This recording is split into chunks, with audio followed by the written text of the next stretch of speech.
Buen día, soy el doctor Adrián Muñiz. En este acompañamiento docente teórico virtual de esta semana vamos a desarrollar un tema que es realmente interesante, completo y extenso. Difícil de poder desarrollar en una sola clase. En esta guía teórica hablaremos sobre las generalidades del abdomen agudo, la importancia de la evolución clínica y los síntomas más característicos de los 5 síndromes en que se divide la clasificación del abdomen agudo.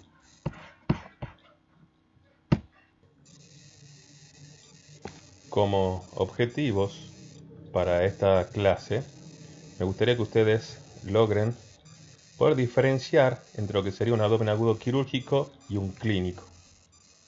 Puedan estabilizar y realizar un tratamiento inicial en el abdomen agudo quirúrgico. Sepan qué estudios complementarios se pueden solicitar según el diagnóstico sindromático de cada paciente. Puedan reconocer los signos invariantes del abdomen agudo quirúrgico y, sobre todo, como objetivo, me gustaría que ustedes sepan y aprendan en esta clase que lo más importante de un abdomen agudo es la clínica evolutiva, la evolución clínica de ese dolor, que eso vamos a ir desarrollando en las próximas diapositivas.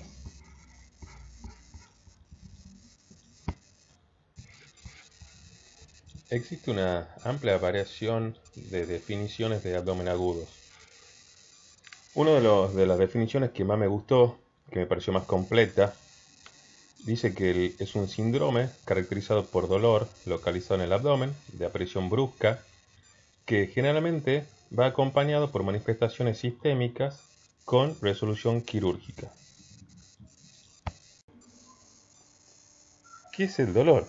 Bueno, primero, el dolor es la mayoría de las consultas médicas van a ser por dolor.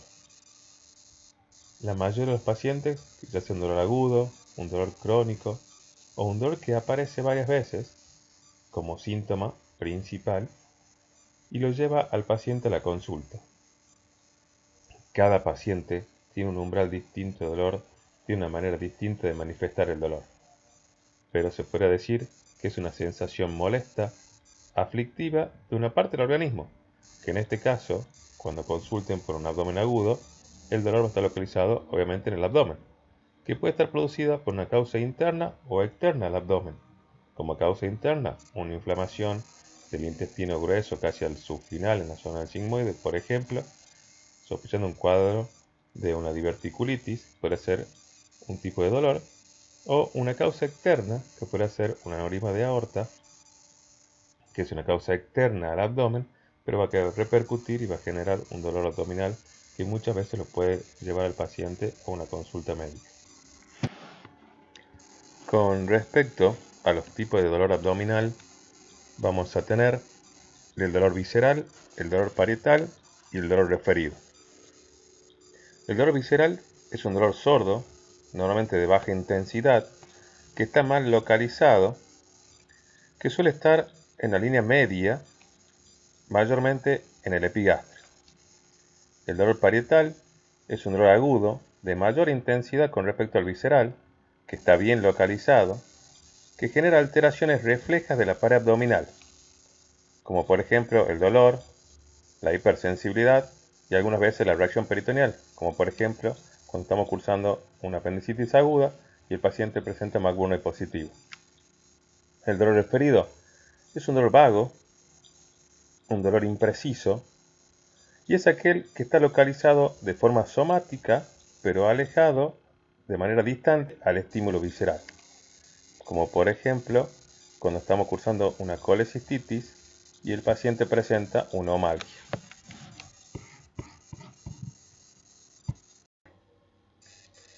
Las características del dolor. Tenemos el decálogo del dolor. Vamos a hablar de la forma de aparición. El dolor se puede presentar de forma aguda, crónica, súbita, paulatina. Del tipo de dolor. Es muy importante para el diagnóstico etiológico y también lo vamos a desarrollar más adelante. Pero básicamente pueden ser un dolor cólico, un dolor quemante, un dolor gravativo, un dolor perforativo. la intensidad del dolor. Es muy subjetivo para cada paciente. Cada paciente tiene un umbral distinto del dolor. Por ejemplo, según la edad del paciente, va cambiando la sensibilidad. Los más pequeños son mucho más sensibles a los dolores y los más añosos distinguen mucho menor la etiología del dolor. También se pueden dividir como leve, moderado, intenso, o se puede hacer una escala del 1 al 10, donde al paciente le puede doler 3, le puede doler 7, o una pancreatitis le puede doler a 11. El ritmo del dolor es el momento del día o la situación en la cual aparece el dolor, como por ejemplo en el cólico biliar, normalmente el dolor aparece después de una comida copiosa rica en grasas. La localización del dolor también nos va a orientar a la etiología, al órgano afectado, como por ejemplo el dolor en la región inguinal con una irradiación a los testículos es característico de una hernia inguinal. El dolor epigástrico con irradiación hacia el hemicinturón, hacia la izquierda, es característico de un cuadro de pancreatitis. Este tema, también la parte de la característica del dolor, de la localización del dolor, también lo vamos a hablar un poco más profundamente en las próximas diapositivas. Con respecto a los factores que modifican el dolor, pueden haber algunos factores que lo aumentan y otros que lo disminuyen, como por ejemplo, cuando estamos cursando una apendicitis, normalmente los movimientos generan que se aumente el dolor, por ende el paciente va a estar quieto en la cama, tratándose de moverse lo menos posible para disminuir el dolor. O por ejemplo, cuando estamos con un paciente que tiene una úlcera gástrica que no está perforada, normalmente el dolor disminuye después de las ingestas. Los síntomas acompañantes, como por ejemplo, puede ser unos síntomas digestivos, como puede ser la diarrea, como pueden ser los vómitos o las náuseas, y cuando ya el dolor, el abdomen agudo, va entrando en una fase de complicación o de evolución, aparecen unos síntomas sistémicos, como puede ser la fiebre, como puede ser la ictericia. Seguimos hablando de las características del dolor. Una de las características del dolor más importantes son los tipos de dolor. Puede ser el dolor cólico, el dolor urente, el dolor gravativo, el dolor penetrante, que ahora vamos a desarrollar cada uno de estos.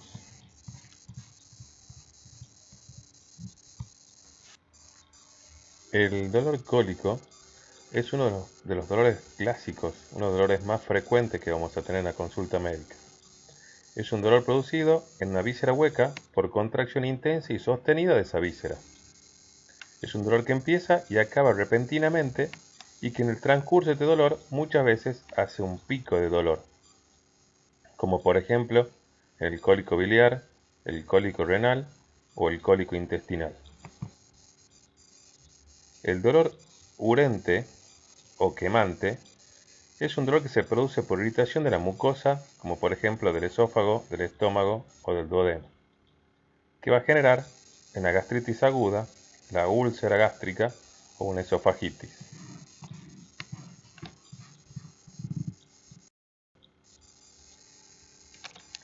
El dolor gravativo es un dolor tipo presión, pesadez, por extensión progresiva del órgano. Es un dolor constante que generalmente afecta sobre todo a los órganos sólidos, como por ejemplo en la hepatomegalia. El dolor penetrante es un dolor tipo hincada.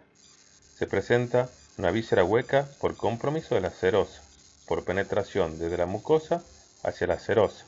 Se presenta de forma aguda, como por ejemplo en una perforación intestinal, en la úlcera gástrica.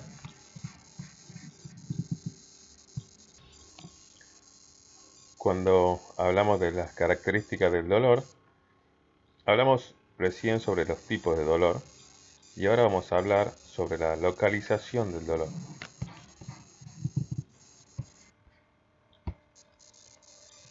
Cuando hablamos de localización del dolor, para poder hablar en esos dolores abdominales, vamos a dividir el abdomen en 6 cuadrantes, donde vamos a tener los hipocondrios derecho e izquierdo, los flancos derecho e izquierdo, la fosa ilíaca derecha e izquierda, y en la zona central, epigastrio, mesogastrio, hipogastrio.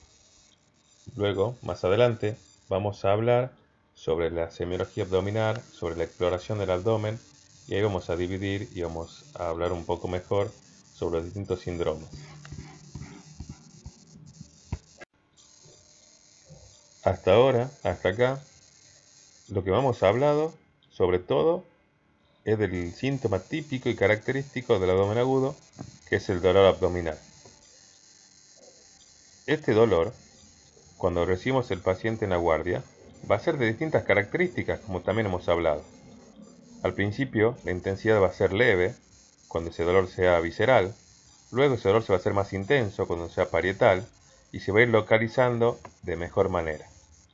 Tenemos que esperar que pasen todas estas etapas del dolor abdominal. Muchas veces, bajo presión de los pacientes o de los familiares, vamos a tratar de hacer un tratamiento de ese dolor. Y ese es un error. Hay que tener en cuenta que son excepcionales las emergencias quirúrgicas. Los cuadros abdominales son siempre evolutivos. Entonces, calma. Tenemos que evaluar al paciente, reevaluar, hacer semiología, hacer inspección, que eso vamos a ver ahora un poco más adelante. Tenemos que sospechar y solicitar los estudios complementarios antes de hacer tratamiento del dolor. Esto es muy importante que lo aprendan.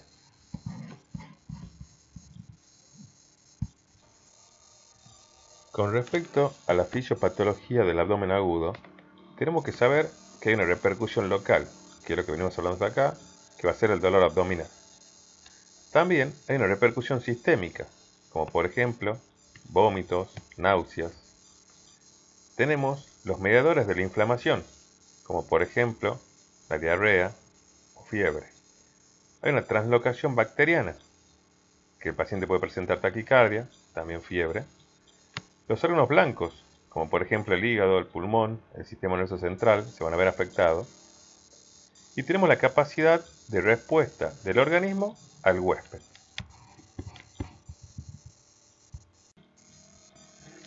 Entonces, con respecto a la fisiopatología, vamos a tener que valorar en todo paciente que está cursando un abdomen agudo 3 pilares. El dolor, que ya hemos hablado, la repercusión sistémica, que vamos a hablar ahora, y los síntomas digestivos, que también vamos a hablar ahora. Dentro de los síntomas digestivos, el paciente puede presentar náuseas, vómitos, diarrea, constipación, falta de eliminación de flatos. Dentro de los síntomas sistémicos, el paciente puede presentar o va a presentar algunas veces astenia, adinamia, escalofrío, hiporexia, fiebre, deshidratación, taquicardia y algunas veces que hay que tener en cuenta un shock.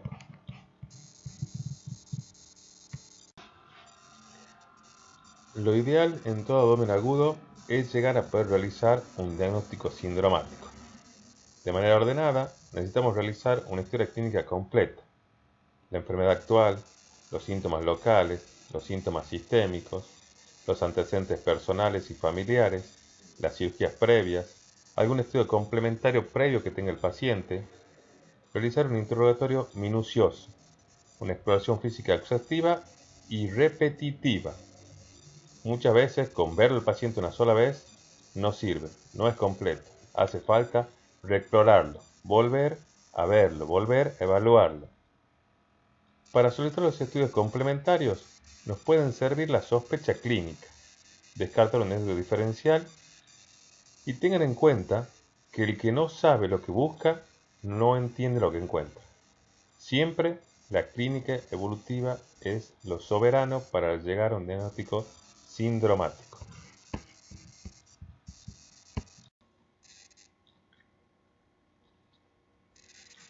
La semiología abdominal es uno de los pasos más importantes para el diagnóstico del síndrome del abdomen agudo. Y capaz que no sea uno de los más importantes, sino el más importante.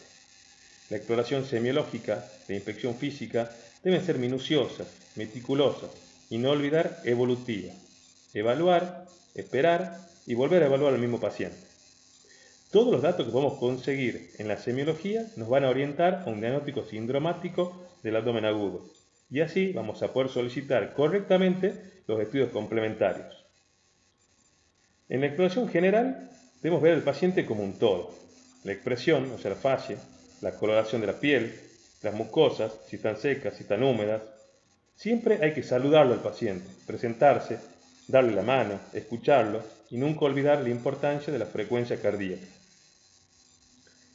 Dentro de la exploración abdominal vamos a realizar de manera sistemática inspección, palpación, percusión, ocultación y algunas veces cuando hace falta el tacto rectal o vaginal. En inspección vamos a evaluar, por ejemplo, los movimientos respiratorios abdominales, la presencia de cicatrices, si el ombligo está umbilicado, si está vertido, si está central, la presencia de deformidades o bultomas, la distribución pilosa, la circulación colateral, si el abdomen está plano, si está distendido. En la ocultación vamos a escuchar la presencia o la ausencia de los ruidos hidroaéreos. Van a estar aumentados en el hiperperistaltismo. El borborismo es una característica de la primera fase de la oclusión intestinal, la fase de lucha. Puede estar disminuido o abolido en el infarto intestino-mesentérico, puede haber un soplo en el aneurisma de aorta, o puede haber una alteración regional donde va a estar aumentado o disminuido los ruidos, por ejemplo en la fosa ilíaca derecha, cuando sospechamos de un cuadro inflamatorio local, como puede ser una apendicitis aguda. La percusión normalmente es mate en el hipocondrio derecho y es timpánico en el epigastrio por la cámara gástrica. Cuando tenemos un abdomen distendido y a la percusión es timpánico, vamos a sospechar de una oclusión intestinal. Pero si el abdomen está distendido y a la percusión es mate, vamos a sospechar de ascitis. Si es timpánico en hipocondrio derecho, vamos a sospechar de una perforación intestinal. La palpación vamos a empezar primero con una maniobra de amansamiento. Nunca empezamos la palpación en la zona más dolorosa. Y también podemos aprovechar y hacer algunas preguntas al paciente para distraerlo. Vamos a realizar una palpación superficial y una palpación profunda. La palpación superficial va a evaluar y va a comparar el tono muscular del abdomen y se compara con el lado contralateral. Se puede buscar la presencia de una hipersensibilidad, de un abdomen en tabla, de un abdomen defendido o de un abdomen que está blando. La palpación profunda busca la localización del dolor, la exacerbación del dolor, la reacción peritoneal, si es un abdomen depresible o es un abdomen defendido. El tacto rectal se puede realizar, por ejemplo, cuando estamos sospechando de una oclusión intestinal, de un fecaloma, de un cuerpo extraño o de un tumor de recto.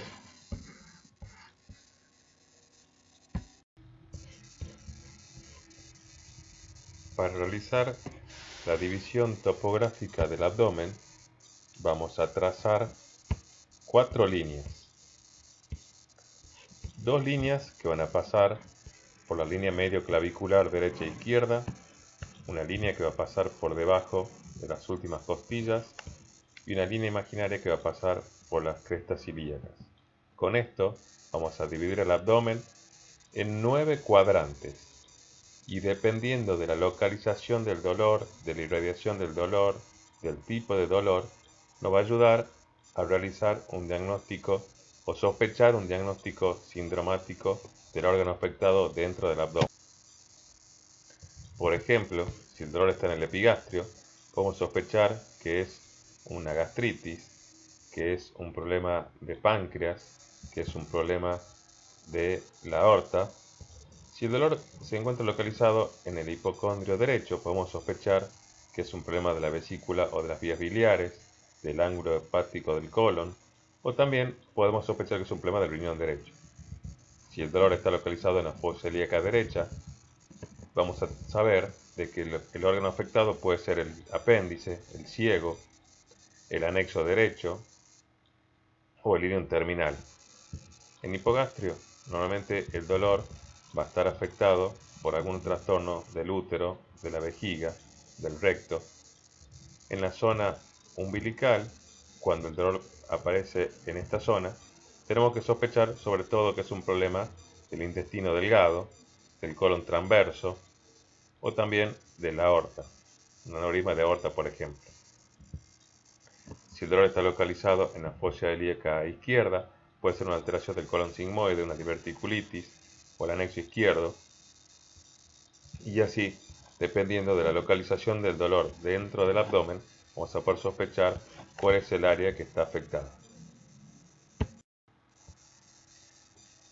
Luego de realizar la semiología, luego de realizar la historia clínica, mientras vamos realizando una sospecha sindromática, tenemos que solicitar estudios complementarios, como van a ser el laboratorio de sangre, que nos tiene que ayudar al diagnóstico y también como prequirúrgico.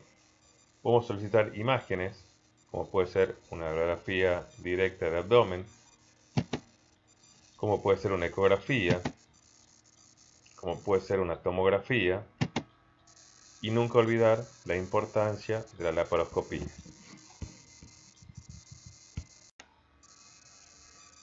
Dentro del laboratorio de sangre vamos a solicitar un hemograma completo, valores de azúcar en sangre, función renal, función hepática, ionograma plasmático, coagulograma. También, aparte del laboratorio de sangre, vamos a solicitar una orina completa. Y según la sospecha clínica, según el diagnóstico sindromático que estamos sospechando, vamos a poder orientarnos también con algunos otros estudios específicos. Dentro de los estudios de imágenes, la radiografía, sobre todo lo que más vamos a solicitar va a ser una radiografía directa de abdomen y de pie, donde tenemos que examinar rutinariamente la presencia del psoas, el patrón aéreo-intestinal, si presenta distensión intestinal, el intestino delgado, el intestino grueso, si presenta niveles hidroaéreos, si hay aire ectópico en la cavidad, sobre todo en el hipocondrio derecho, la presencia de líquido libre intraperitoneal. Acá en estas dos plaquitas tenemos la de la derecha, donde encontramos la presencia de aire ectópico, un neumoperitoneo, y en la de la izquierda, donde se ven sobre todo asas de intestino delgado dilatadas con algunos niveles hidroaéreos. En esta otra radiografía directa de abdomen se ve claramente la distensión del intestino delgado del marco colónico con la presencia de un cuerpo extraño en la región de la pelvis. La ecografía, otro estudio complementario muy utilizado, tiene como ventaja que se puede efectuar en tiempo real, es de rápida ejecución, hay ausencia de radiaciones, relativamente de bajo costo, y se puede realizar al pie de la cama. Se puede repetir y se puede utilizar en la paciente embarazada. Como desventaja, que es operador dependiente y que está limitada por el gas intestinal y por la obesidad. La ecografía abdominal evalúa los órganos sólidos del abdomen. Podemos solicitar distintos tipos de estudios: ecografía hepatobiliopancreática, ecografía de partes blandas, de la región inguinal, de la región umbilical, barrido de la región ilíaca izquierda, cuando estamos sospechando, por ejemplo, de una apendicitis, ecografía ginecológica, ecofaz. Por ejemplo, acá en esta primera ecografía estamos viendo la presencia de líquido libre en la cavidad abdominal, probablemente sea un hemoperitoneo. En un barrido de la región ilíaca izquierda, la presencia de un apéndice de paredes engrosadas, un apéndice distendido. Dentro de una ecografía hepatobiliopancreática se puede ver las paredes también engrosadas de la vesícula, con lito en su interior y una vesícula distendida. La tomografía es uno de los estudios complementarios más solicitados en el abdomen agudo.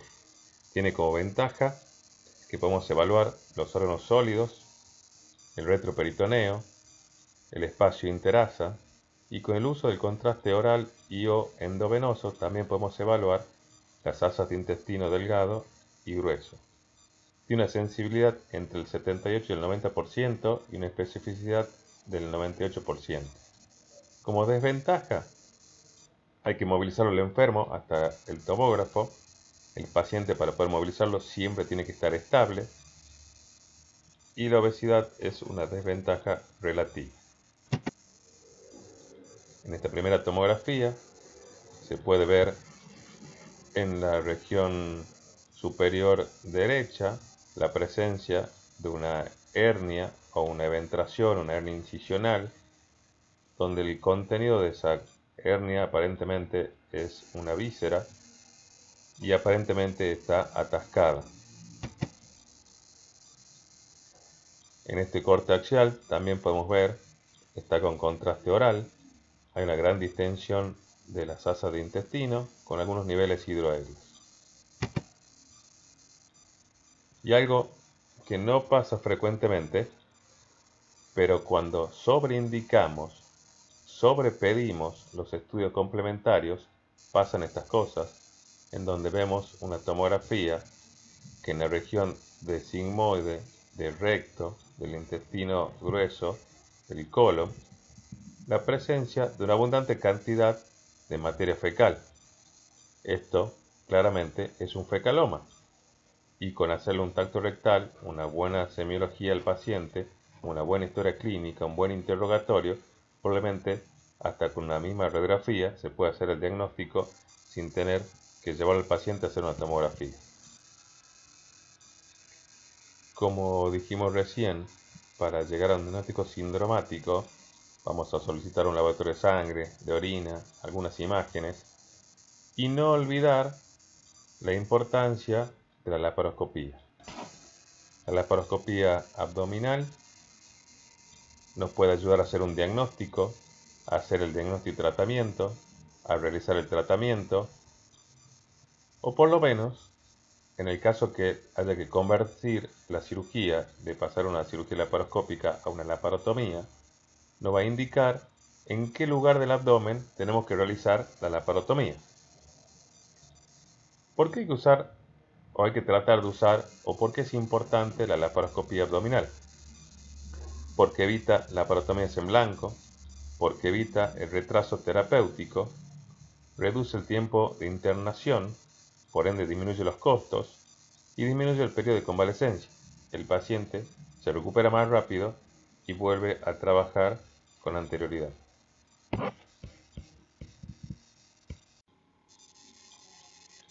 Hasta acá ya vimos las generalidades del abdomen agudo.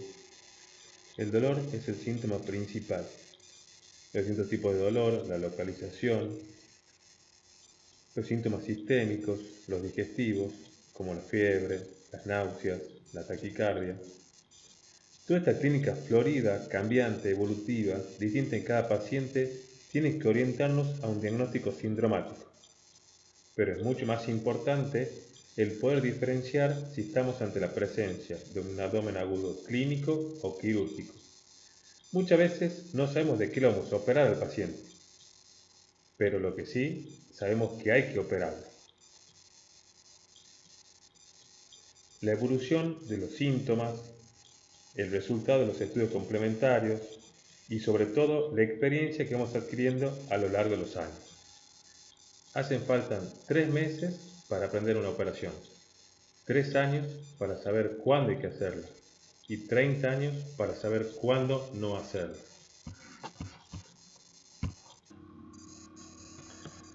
Dentro de la clasificación general de abdomen agudo vamos a tener 5 síndromes. El inflamatorio, que es el más frecuente, el hemorrágico, en el hemoperitoneo, el perforativo, el obstructivo, dentro de la oclusión intestinal, el oclusivo vascular, sería el isquémico, y también podemos agregar el abdomen agudo por trauma y el posoperatorio complicado.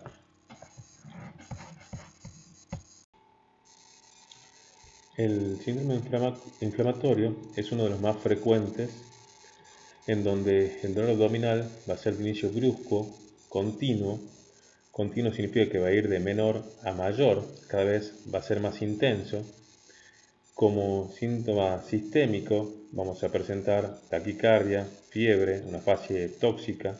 Como síntoma digestivo puede presentar náuseas, vómitos, hilio.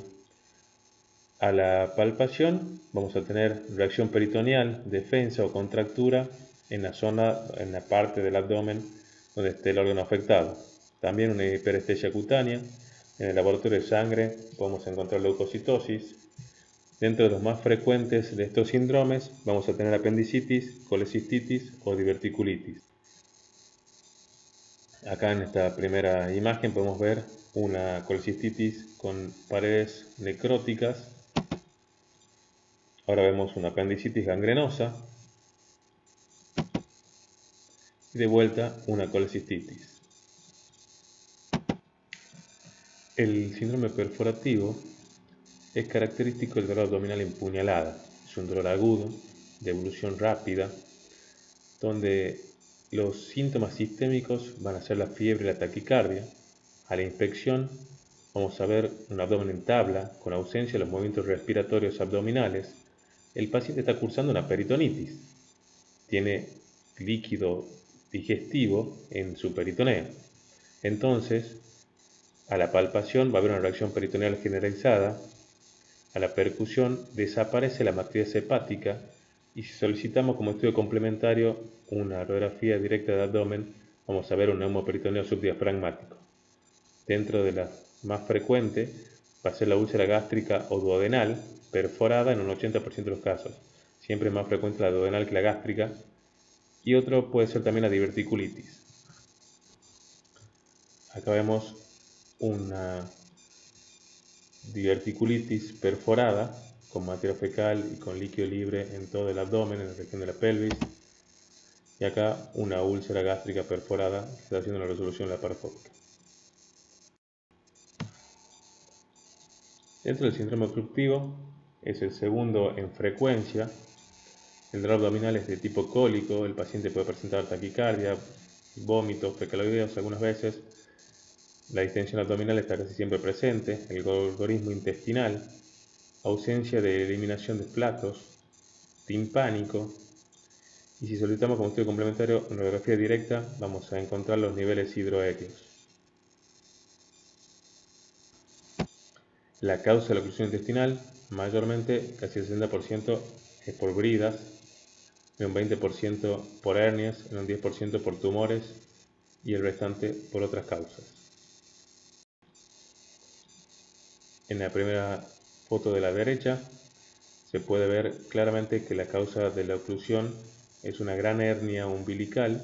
La paciente está distendida, se le coloca una sonda nasogástrica donde se ve que tiene un débito porracio.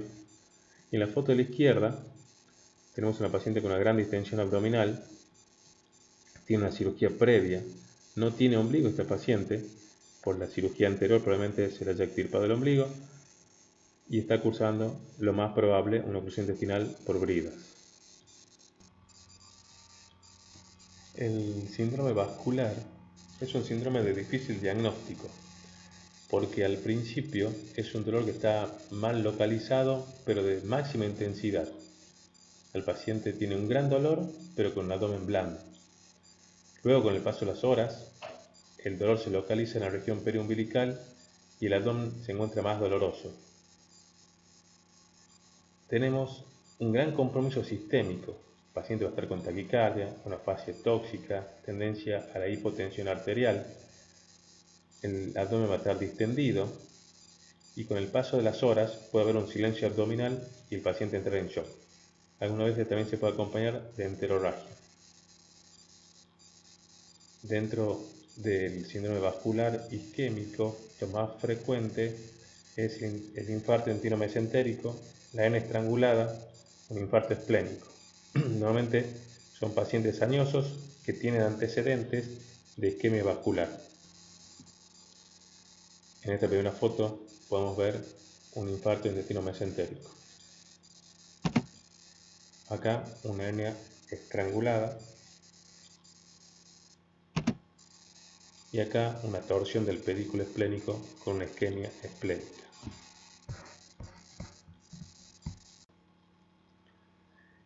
El síndrome hemorrágico se presenta con un dolor abdominal continuo de aparición brusca pero de intensidad moderada. Tiene signos de hipovolemia como taquicardia, hipotensión, palidez, sudoración, frialdad. A la palpación profunda vamos a encontrar defensa abdominal. La ecografía tiene un 95% de sensibilidad para confirmar la sospecha clínica. Es un estudio rápido, no hace falta traslado al paciente, y donde vamos a encontrar líquido libre en la cavidad. Dentro de los más frecuentes, dentro de la parte ginecológica puede ser el embarazo ectópico, dentro de la parte traumática puede ser por un traumatismo abierto o cerrado, un aneurisma de aorta. Acá estamos viendo hacia abajo y a la derecha un embarazo ectópico y hacia arriba y a la izquierda un hemoperitoneo por antecedente de un traumatismo cerrado del abdomen. Como recientemente decíamos al principio, dentro de los síndromes, aparte de los 5 síndromes, podemos agregar el traumatismo de abdomen, que puede ser abierto o cerrado. Acá estamos viendo un traumatismo abierto, donde hay un empalamiento, y un traumatismo cerrado con accidente de tránsito, donde se ve el cinturón de seguridad produce un hematoma en el tórax y un traumatismo cerrado del abdomen. Y otra complicación, también tenemos el abdomen agudo postoperatorio, donde estamos viendo acá imágenes de una evisceración y una complicación donde hay una infección de partes blandas en un postoperatorio inmediato. ¿Cuándo vamos a sospechar de que el abdomen agudo es quirúrgico? Cuando ese dolor dure más de 6 horas. Obviamente, que ese dolor, aparte de la duración en el tiempo, tiene que ir aumentando la intensidad. Cuando el dolor es de inicio súbito, intolerable, cuando hay un comienzo insidioso y un aumento progresivo, cuando hay signos francos de irritación peritoneal que se van a demostrar por el dolor a la palpación superficial o la opción profunda, la falta de eliminación de materia fecal o gases por más de 24 horas o la presencia de shock. ¿Cuáles son los signos invariantes del abdomen agudo quirúrgico? La distensión abdominal, un abdomen inmóvil, cuando hay una tumoración de aparición reciente y dolorosa, la contractura abdominal, o sea, la defensa, la hipersensibilidad de la pared abdominal, el dolor a la descompresión, la tracción peritoneal, o una percusión dolorosa del abdomen son signos invariantes del abdomen agudo quirúrgico. Como diagnóstico diferencial, la verdad que hay muchísimas causas, pero básicamente dentro de lo más frecuente la infección urinaria, por eso solicitamos en el laboratorio de sangre un examen de orina, el cólico renal, una gastroenteritis, adenitis mesentérica, hepatitis aguda, porfiria, intoxicación con plomo, una pancreatitis. Sospechamos que estamos en una pancreatitis, en el laboratorio solicitamos una amilasa. Y todos estos diagnósticos diferenciales muchas veces nos van a ayudar los estudios complementarios, como también así, obviamente, clínica del paciente.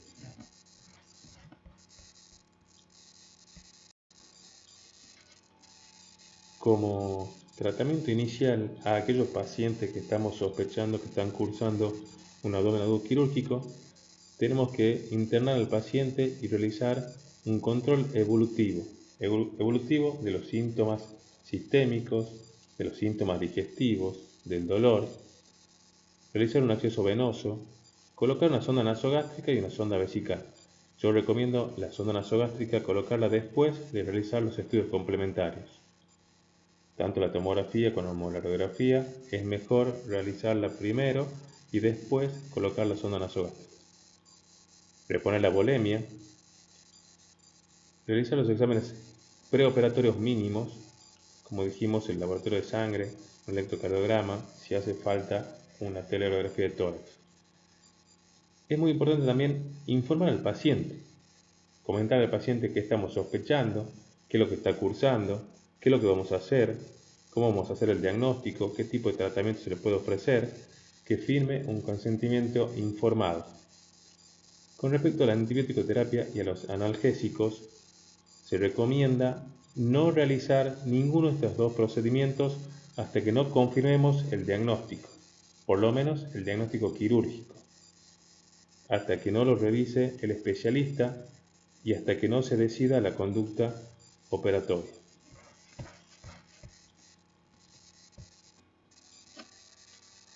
Tengamos en cuenta que el tratamiento definitivo no es solamente el quirúrgico, sino que hay que hacer un equipo multidisciplinario donde va a participar el infectólogo, el intervencionista o clínico o del terapista, un nutricionista y hasta algunas veces hace falta el psicólogo. Como conclusión, el abdomen agudo es una caja de sorpresas. También es una enfermedad evolutiva. Se deben reconocer los signos invariantes del abdomen agudo quirúrgico. El diagnóstico es eminentemente clínico. No medicar sin tener un diagnóstico, porque se puede esconder los síntomas y confundir. Y no olvidar que la laparoscopía en manos experimentadas es un excelente método diagnóstico y terapéutico. Muchas gracias. Gracias por su atención.